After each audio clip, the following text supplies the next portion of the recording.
শ্রী শিবায় নমস্তভ্যম বন্ধুরা, গতকাল 26শে জুলাই শনিবার ছিল আমাদের খড়গপুরের মা শীতলার দেশ পুজো।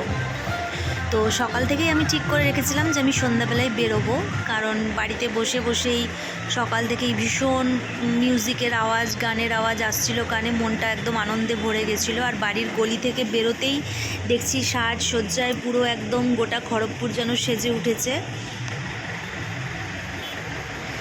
আর ও ছিল বলে আমি রেকর্ডিং করতে পেরেছি, নাহলে আমি একা স্কুটি চালালে তো হয়েই যেত, ছেড়ে দাও।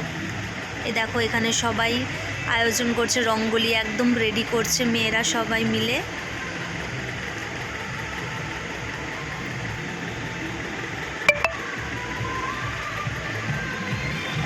আর এখানে দেখো কিছু মহিলা কলসিগুলো নিয়ে দাঁড়িয়ে আছে, মানে কলসিগুলো রেখেছে, জল ভরে রেখেছে। মা আসবেন, এদিক দিয়ে মা যাবেন আর কি পালকিতে চড়ে।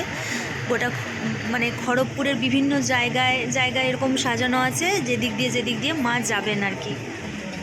মা শহর ভ্রমণে বেরোবেন কিছুক্ষণ পরেই, তার আগের ভিডিও আমি বেরিয়েছি যখন।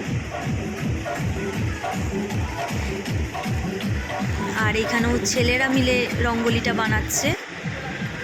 তো চারদিকটা এত লাইটিং, এত মিউজিক, মানে ভাবা যাচ্ছে। আর কিছু কিছু লাইটিং তো এত চড়া ছিল যে মানে ভীষণ চোখে লাগছিল, রিফ্লেক্ট করছিল। আর এইটা হচ্ছে আমাদের পুরাতন বাজারের রাস্তাটা, যেখানে মায়ের মন্দিরটা রয়েছে। মা এখান থেকেই শহর ভ্রমণে বেরোবে।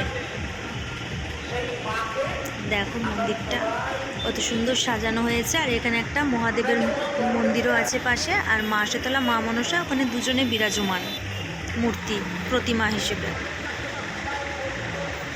চারদিকটা শুধু এত সুন্দরভাবেই সাজানো, এত ভালো লাগছিল, মনটা ভীষণ ভালো হয়ে গিয়েছিল।